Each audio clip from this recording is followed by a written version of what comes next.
Cara, as bandas, elas não...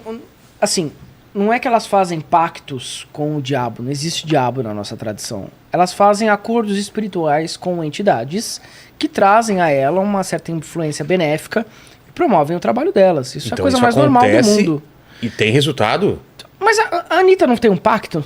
Ah, não sei. Tem. A Anitta tem um pacto? Sabia tem um disso? pacto. Eu nunca tinha ouvido falar. Ué, quem entra Não no sei não. candomblé, não faz um pacto com o seu orixá? Faz? Quando deita pro orixá, você tá fazendo... O não cara que sabia. vai na igreja, ele não faz um pacto com Jesus? Não é aliança? Ah, tá. Jesus não é aliança Nesse de sentido, homem. então. Mas pacto significa isso. Pacto significa aliança. Vem do latim pacto, um acordo. Mas e esse pacto por sucesso? Como que é? Não existe um pacto... O que as pessoas precisam entender, já tá na hora de entender, é que não existe um pacto no sentido Vender a alma. ruim, negativo. O pacto é um acordo espiritual. Quando você muda algumas coisas em você, você vai ter um resultado disso, vai colher um resultado disso na sua vida.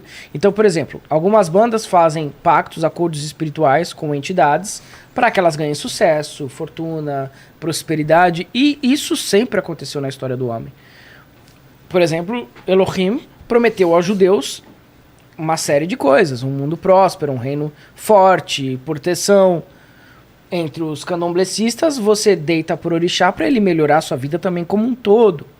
Né? Então existe um pacto do ingressante. A Anitta, ela é para Lugum Edé, ela raspa a cabeça para o orixá Lugum Edé, que é um orixá muito relacionado com as artes, inclusive. Fortemente relacionado. Eu falei sobre isso em alguns podcasts já, falei também no meu TikTok. Mas não é um pacto com o diabo para vender a alma, é Mas a simplesmente Anitta, por exemplo, fez um acordo. pacto pra quê, por exemplo? Ela nunca conseguiu nada, assim, no começo da carreira. Aí depois ela entrou no candomblé e ela começou A despontar. a despontar. Mas ela, quando ela ingressou, ela seguia muito à risca ali os princípios É? do candomblé. Ela foi feita de Eked. Na tradição dela não se chama Eked, mas ela é como se fosse uma Eked, uma zeladora de santo.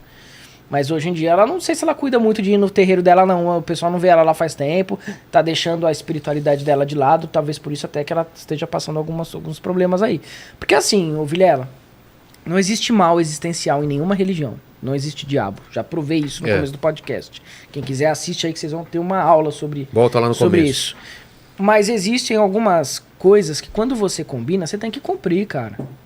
Isso independente da tradição, independente da divindade. Até com Hashem, até com Elohim.